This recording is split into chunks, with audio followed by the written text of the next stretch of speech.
आगे बढ़ेंगे खबरों में। सबसे पहले बात कोंडागांव से बड़ी खबर की। पोस्ट मैट्रिक छात्रावास के 26 बच्चे बीमार हुए हैं। बता दें, छात्रों को जिला अस्पताल में फिलहाल भर्ती करा दिया गया है।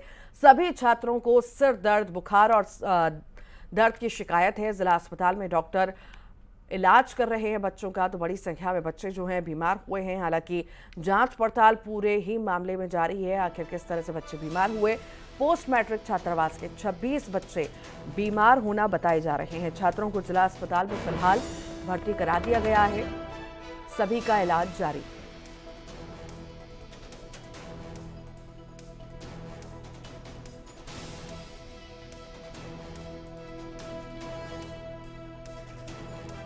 और इसी पर ज्यादा जानकारी के लिए विवेक हमारे साथ जुड़ गए हैं। विवेक, पोस्ट मैट्रिक छात्रावास के बच्चे बीमार हुए हैं, आखिर क्या वजह बताई जा रही है और शुरुआती जांच में क्या कुछ सामने आ पाया है? देखिए ऋतु जी, ये कल रात देर रात तक पूरी जांच का सिलसिला चलता रहा है। बच्चों का ब्लड सैंपल लिया गया था और जिस तरीके से भी जो सिम्टम्स बच्चों के दिखे हैं उसे देखकर डॉक्टरों ने यही कहा है कि ये वायरल हो सकता है इन्हें, पर डेंगू और मलेरिया की भी जांच की जा रही है, क्योंकि सावधानी बरतनी है। हालांकि अभी तक कोंडागांव जिले में डेंगू के कोई मामले अभी तक नहीं आए हैं और मलेरिया और वायरल के ज्यादा मामले सामने चल रहे हैं। तो वायरल और मलेरिया की आशंका व्यक्त की जा रही है, पर जब तक ब्लड रिपोर्ट सामने नहीं आ जाता तब तक कुछ कहा नहीं जा सकता। ठीक, बहुत बहुत शुक्रिया विवेक जानकारी को साझा करने के लिए। जबलपुर से बड़ी खबर है। छात्रावास में फूड पॉइजनिंग हुई है। छात्रावास में फूड पॉइजनिंग से हड़कंप मचा हुआ है। एकलव्य आदर्श आवासीय विद्यालय के छात्रावास में फूड पॉइजनिंग की खबर है। खाना खाने के बाद 50 छात्र छात्राएं बीमार हो चुके हैं। कई छात्र छात्राओं को उल्टियां भी हुई हैं। छात्रों को विक्टोरिया अस्पताल में फिलहाल भर्ती कराया गया है। सभी का इलाज जारी है।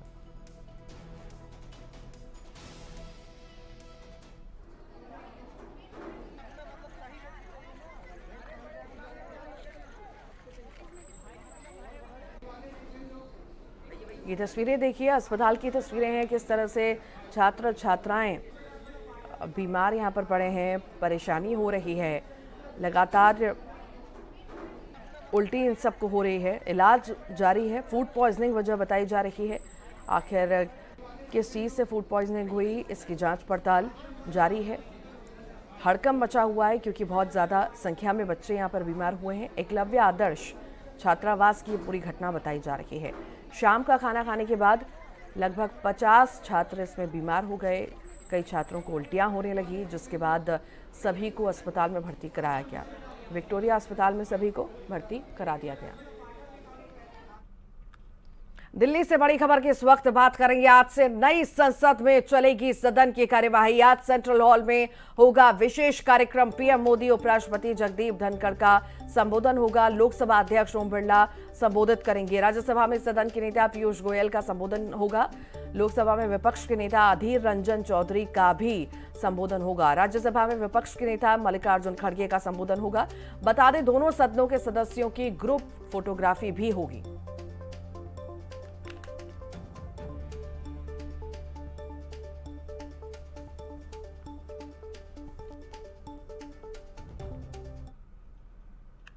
महिला आरक्षण पर मोदी कैबिनेट की मुहर। बता दें, सूत्रों के हवाले से ये बड़ी खबर है। 20 सितंबर को पेश हो सकता है विधेयक। तो महिला आरक्षण को लेकर कैबिनेट में मुहर अब जल्द लग सकती है। ये बता दें आपको, सूत्रों के हवाले से ये बड़ी खबर इस वक्त बता रहे हैं कि 20 सितंबर को पेश हो सकता है विधेयक। तो लंबे वक्त से महिला आरक्षण का मुद्दा उठ रहा था और आपको ये भी बता दें, अभी हाल ही के दिन में कांग्रेस ने भी बड़ी बैठक बुलाई और महिला आरक्षण लाने की मांग जो है सरकार से कांग्रेस ने भी की है और लंबे वक्त से जो है सरकार भी इस पर विचार कर रही थी। अब जो है महिला आरक्षण पर मुहर जल्द लग सकती है। कांग्रेस ने भी मांग की थी, अब जल्द जो है इस पर मुहर लग सकती है। बड़ी खबर इस वक्त आपको बता रहे हैं, 20 सितंबर यानी कि कल विधेयक पेश हो सकता है।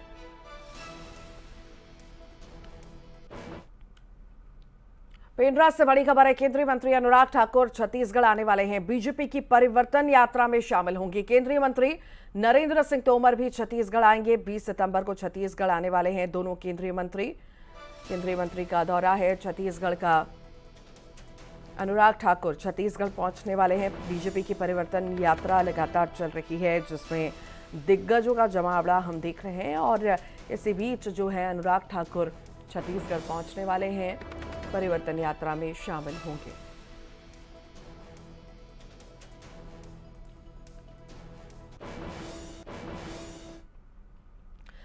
बीजेपी की जन आशीर्वाद यात्रा जारी है। पार्टी के दिग्गज नेता यात्रा में शिरकत करेंगे। उत्तराखंड के सीएम पुष्कर धामी यात्रा में शामिल होंगे। खुरई में सीएम शिवराज पुष्कर धामी यात्रा में शिरकत करेंगे।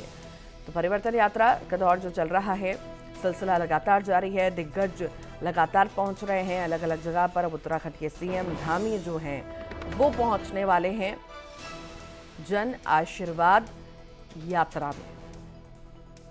पार्टी के दिग्गज नेता शिरकत करेंगे जन आशीर्वाद यात्रा में। बता दें आपको, उत्तराखंड के सीएम धामी यात्रा में शामिल होने के लिए पहुंच रहे हैं। खुरई में सीएम शिवराज पुष्कर धामी यात्रा में शिरकत करेंगे। और कांग्रेस की आज से जन आक्रोश यात्रा शुरू होगी। 11,400 किलोमीटर की दूरी ये तय करेगी यात्रा। 7 संभागों से 7 दिग्गज नेता यात्रा की अगुवाई करेंगे। अरुण साव दमोह से यात्रा शुरू करेंगे। गोविंद सिंह श्योपुर से यात्रा की शुरुआत करेंगे। कमलेश्वर पटेल सिंगरौली के चितरंगी में मौजूद रहेंगे। यात्रा की आज से शुरुआत होने जा रही है। आक्रोश यात्रा जो है कांग्रेस निकालने जा रही है। 7 संभागों से 7 दिग्गज नेता पहुंचेंगे।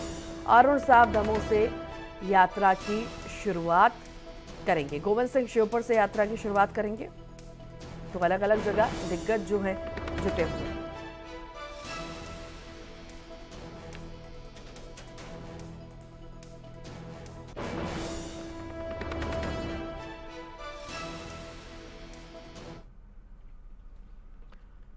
इंदौर के खजराना मंदिर में गणेश चतुर्थी को लेकर विशेष तैयारियां की गई हैं। आज भगवान गणेश के पंचामृत स्नान के बाद 2.5 करोड़ के आभूषण से भगवान गणेश का श्रृंगार होगा। उसके बाद भगवान गणेश पर 1.25 लाख मोदक का भोग लगेगा।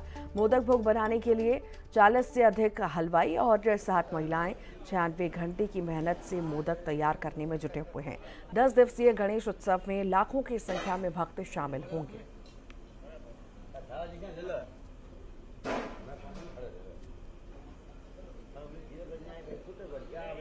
10 दिवसीय श्री गणेश महोत्सव 19 सितंबर कल 2023 से मनाया जाएगा। यहाँ पर उसकी व्यापक तैयारियां चल रही है। पूरे मंदिर को फूलों से सजाया जा रहा है, विद्युत सज्जा की जा रही है। जो दर्शन व्यवस्था की गई है उसके लिए रिंग रोड से ही 1 वे किया जाएगा। रिंग रोड से जो खजराना गांव एंट्री होगी और कालिका मंदिर गेट से एंट्री होगी। इसके साथ ही मंदिर में पार्किंग करके दर्शन करे बाद श्रद्धालु गणेशपुरी कॉलोनी से होते हुए रिंग रोड होते हुए बंगाली चौराहे पर निकल जाएंगे। ऐसी यहाँ पर 1 वे ट्रैफिक व्यवस्था की गई है।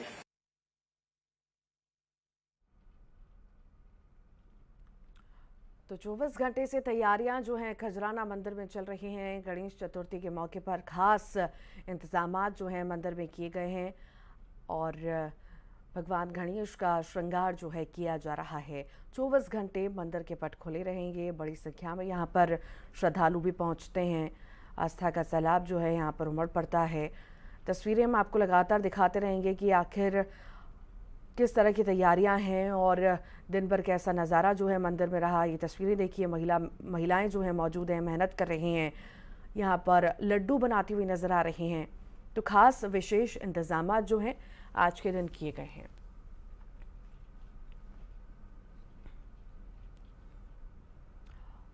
मुंबई में गणेश उत्सव की धूम है। यहाँ के गणपति उत्सव पूरे देश में देखने लायक होते हैं। धार्मिक मान्यताओं के अनुसार सुख समृद्धि के देवता भगवान गणेश जी का जन्म भाद्रपद माह में शुक्ल पक्ष की चतुर्थी तिथि के दिन हुआ था। इसी उपलक्ष्य में हर साल गणेश उत्सव मनाया जाता है। ये उत्सव पूरे 10 दिनों तक चलता है। लालबाग के राजा का भी दरबार सज चुका है। हर साल गणेश उत्सव लालबाग के राजा के दर्शन के लिए बेसब्री से इंतजार करते हैं।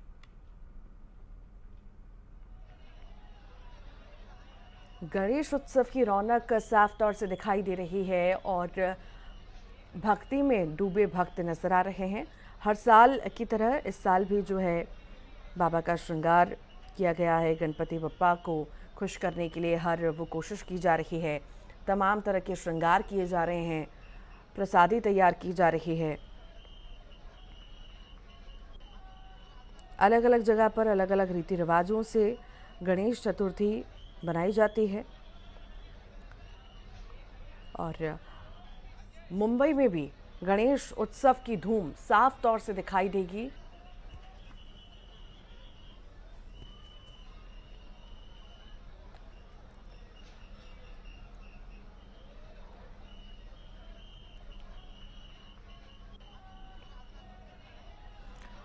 और गणेश उत्सव की रौनक जो है हमें देखने को मिलेगी। आखिर कैसी साजो सज्जा की गई है, कैसी तैयारियां मुंबई में है, इंदौर में है। हमारे साथ सहयोगी प्रशांत पांडे मुंबई से जुड़ गए हैं, तो वहीं हमारे साथ मिथिलेश गुप्ता इंदौर से जुड़ गए हैं। सबसे पहले प्रशांत, आप ही का रुख करूंगी।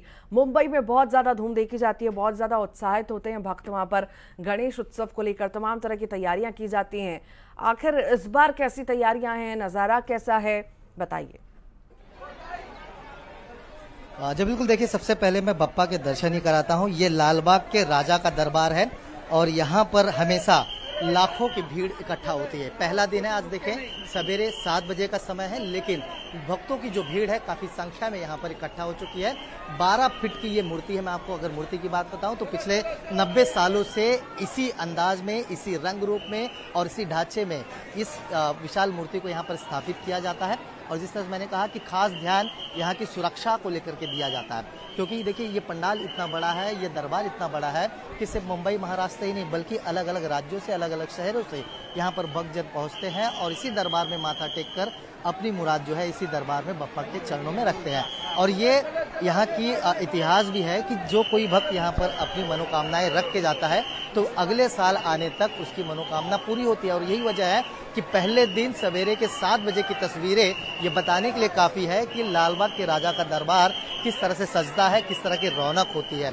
सुरक्षा की बात की जाए तो मुंबई पुलिस ने खास तौर पर पूरे मुंबई में 13,000 से ज़्यादा पुलिस जवान तैनात किए गए हैं, जिसमें से 15 डीसीपीज लेवल के अधिकारी हैं और 2000 के आसपास एसीपी और सीनियर पीआई पीएसआई लेवल के अधिकारियों को तैनात किया गया है। यानी सुरक्षा में किसी प्रकार की कुताही ना हो, इससे खास ध्यान दिया जा रहा है। और आप देखें तो हर जगह पर मंडल की तरफ से जो बाउंसर्स हैं उन्हें भी तैनात किया गया है ताकि यहाँ पर जो भक्त हैं उन्हें किसी प्रकार की दिक्कत न हो।